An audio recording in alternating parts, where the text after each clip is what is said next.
Kuda itu melanjutkan perjalanannya menyusuri pantai, menjelajahi negeri-negeri Anggapundara dan Kosala. Di wilayah itu, Arjuna menundukkan banyak raja-raja, demikian juga golongan bangsa Mecaca. Pada suatu hari, kuda itu pun memasuki wilayah kerajaan Cedis dan langsung menuju ke kota Suktimati. Sarabha putra Raja Sisupala yang terkenal memiliki tenaga luar biasa menantang Arjuna. Namun raja itu ditundukkan karena ia menghormati Arjuna dengan sepatutnya. Kuda dan pengawalnya terus berjalan memasuki wilayah kerajaan Kasi, kerajaan Angga, kerajaan Kosala, kerajaan Kirata, dan kerajaan Tangana. Raja-raja kerajaan itu semuanya mengaku tunduk kepada Arjuna. Demikianlah kuda itu melanjutkan perjalanannya kembali ke negeri Hastinapura. Namun masih saja Arjuna harus menghadapi perlawanan-perlawanan yang patut diselesaikan dengan sungguh-sungguh. Pada suatu hari, kuda dan rombongan memasuki kerajaan Darsana. Raja di kerajaan itu bernama Citranggada. Raja itu terkenal memiliki kekuatan yang luar biasa dan sudah banyak sekali ia menghancurkan musuh dimanapun musuhnya itu berada. Maka terjadilah pertempuran teramat dahsyat antara Wijaya dan Citranggada. Namun bagaimanapun juga, raja bangsa Darsana itu harus mengaku tunduk kepada Arjuna. Perjalanan dilanjutkan dan memasuki negeri Nishada, di mana putra Ekalauya sedang memerintah. Putra Ekalauya itu menghadapi Arjuna. Pertempuran berlangsung seru dan menyeramkan hingga berdiri bulu kuduk orang yang menyaksikannya. Sungguh sukar bagi Arjuna menghadapi raja yang kejam dan ganas ini tanpa membunuhnya. Tetapi bagaimanapun juga raja itu akhirnya dapat ditundukkan serta mengakui keunggulan pahlawan Syakti Arjuna dari kerajaan Kuru.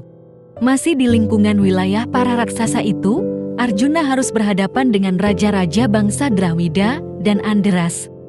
Demikian juga bangsa Mahishaka yang terkenal luar biasa kejamnya, lebih-lebih lagi dalam menghadapi bangsa Kolwa yang tinggal di pegunungan. Arjuna berhasil pula menundukkan bangsa-bangsa itu tanpa berbuat kekejaman terhadap mereka semuanya. Selanjutnya, kuda kurban itu melangkahkan kakinya menuju ke kerajaan Surastra, kemudian ke Gokarna, Prabhasa, dan Dwarawati. Dwarawati merupakan sebuah kota yang sangat indah yang juga dijaga ketat oleh para ksatria bangsa Wrishni. Ketika kuda itu sudah menjejakkan kakinya di Dwarawati itu, pemuda-pemuda bangsa Yadawa beramai-ramai ingin menangkapnya. Tetapi Raja Ugrasena segera keluar istana dan melarang tindakan pemuda-pemuda itu. Raja yang menguasai bangsa Wrishni dan Andhakasa itu bersama-sama dengan Wasudewa yaitu paman Arjuna dari pihak ibunya keluar dari istana. Dan dengan gembira dan tata upacara menyambut kedatangan Arjuna. Setelah menerima berkah dan perkenan dari kedua raja tua itu, Arjuna melanjutkan perjalanan yang arah dan tujuannya ditentukan oleh kuda upacara itu. Kuda itu menyusuri pantai sebelah barat dan akhirnya tiba di wilayah yang terkenal dengan julukan Samudra Lima. Daerah itu subur makmur dan padat penduduknya. Dari sana, kuda itu melanjutkan perjalanan ke wilayah kerajaan Gandhara. Kuda itu berkeliaran di daerah itu dengan tetap dijaga oleh Arjuna. Dan di wilayah kerajaan inilah terjadi pertempuran yang sangat menebarkan hati antara putra Kunti dengan putra Sangkuni yang menjadi raja di kerajaan itu. Putra Sangkuni berniat membalas dendam atas kematian ayahnya yang memang sangat memusuhi Pandawa.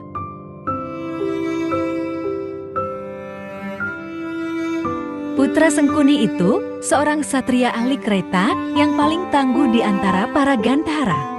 Ia berangkat menghadapi Arjuna dengan diiringkan oleh ribuan laskarnya. Pasukannya itu dilengkapi dengan pasukan gajah, pasukan berkuda, dan pasukan kereta. Persenjataan mereka lengkap, serta disempurnakan dengan bendera-bendera tanda kebesaran masing-masing. Pasukan Gandhara yang megah dan kuat itu langsung menyerbu untuk menghancurkan Arjuna pendekar bangsa Kuru yang berambut ikal itu. Arjuna dikepung dari segala jurusan. Namun Arjuna yang sakti tetap berdiri dengan tenang, bahkan dengan wajah berseri-seri dan suara lembut, namun mantap disampaikannya pesan Maharaja Yudhistira. yang menghendaki kesejahteraan dan perdamaian dunia. Tetapi mereka tidak menghiraukan pesan-pesan itu. Malahan sepasukan laskar berkuda bergerak dan mengepung kuda kurban yang berbulu hitam itu. Mereka bersorak-sorak dan menyerukan kata-kata kasar dan menghina. Mendengar hinaan-hinaan itu, Arjuna bangkit kemarahannya. Diangkatnya panah Gandiwa dan menyemburlah panah-panah tajam diarahkan kepada pasukan berkuda yang mengepung dan mengejar kuda kurban tersebut. Banyak kepala lawan yang terpenggal disambar oleh panah-panah Arjuna itu. Melihat teman-temannya tewas secara mengerikan itu, pasukan penangkap kuda itu melarikan diri dan kuda yang sudah ditangkap itu dilepas kembali. Pasukan kereta menyerbu dan melancarkan serangan-serangan yang sangat gencar.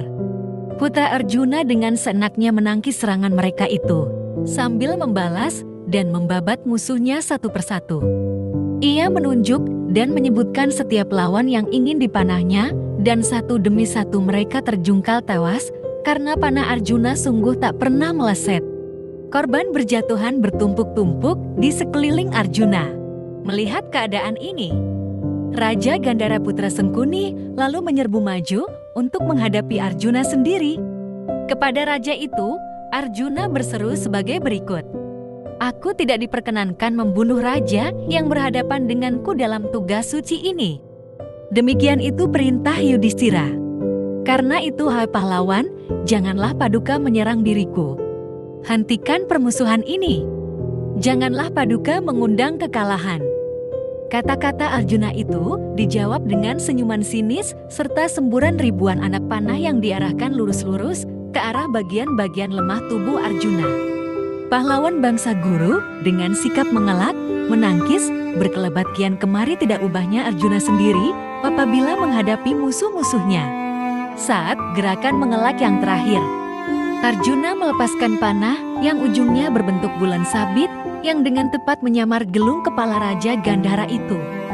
Gelung itu terpental jatuh jauh sekali sebagaimana halnya kepala Jayadatra yang terpental jauh terkena panah Arjuna di medan Kurukshetra dahulu. Semua kesatria Gandhara yang menyaksikan kejadian ini terkejut, yang kemudian berubah menjadi kekaguman terhadap kehebatan ilmu panah Arjuna. Mereka menyadari bahwa Arjuna sengaja menyelamatkan jiwa rajanya. Raja bangsa Gandhara mengundurkan keretanya menjauhi medan pertempuran. Pasukan Gandhara diiringkan oleh semua pasukannya bagaikan segerombolan kijang-kijang melarikan diri ketakutan. Pasukan yang lain melarikan diri pula, tetapi aneh semuanya seolah-olah kehilangan kesadaran berlari kian kesana kemari, tidak menemukan jalan keluar. Dengan panah-panah berujung besar, Arjuna mengacaukan mereka. Arjuna menyerang yang tidak mau menyerah, sehingga lebih banyak lagi korban yang berjatuhan. Banyak pula dari antara mereka yang berlari lintang pungkang dengan tidak disadari bahwa sebelah tangannya telah buntung. Demikianlah pasukan Gandhara itu berantakan akibat serangan Arjuna yang menggunakan panah-panah besar senjata Gandiwanya. Pasukan megah bangsa Gandhara yang terdiri dari kereta, gajah, dan kuda telah menjadi kotar-kacir, banyak sekali yang tewas dan cacat tubuhnya. Pasukan yang sedemikian besar jumlah bala laskarnya tetap berputar-putar hiruk-pikuk di lapangan luas itu dan tidak melihat jalan untuk melarikan diri.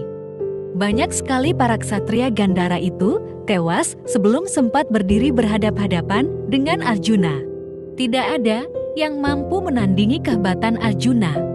Pada saat kekacauan itu sudah mencapai puncaknya yang menjurus kehancuran pasukan Gandhara itu, lalu muncullah di sana Ibu Suri Raja Gandhara yang diiringi oleh para menteri dan pejabat-pejabat penting istana dengan gemetar menghadap Arjuna serta mempersembahkan arghya kepada Arjuna. Ibu Suri itu telah berseru untuk melarang putranya mengangkat senjata lagi. Rombongan yang baru datang itu berkehendak menjamu Arjuna yang hebat yang tidak pernah merasa letih melaksanakan tugas berat. Arjuna yang sakti itu kemudian dapat ditundukkan hatinya. Ia memuja Dewi Gandhara dan bahkan berbalik menjadi sangat menyayangi bangsa Gandhara itu. Arjuna menghibur serta menasihati Raja Putra Sengkuni itu sebagai berikut. Oh kesatria perkasa, Sebenarnya apa yang telah engkau lakukan terhadap diriku, yaitu menyerangku berdasarkan niat untuk membalas dendam, merupakan perbuatan yang sangat keliru. Sebenarnya engkau, oh raja, masih termasuk keluargaku juga. Bukankah Sengkuni ayahmu juga adalah paman Duryodhana? Karena itu, kita ini memang bersaudara sepupu. Karena itu, untuk menghormati Ibu Gandhari dan untuk menghormati Raja dari Tarastra, aku tidak akan mencabut nyawamu. Atas dasar kekeluargaan itulah, maka kamu masih hidup sekarang.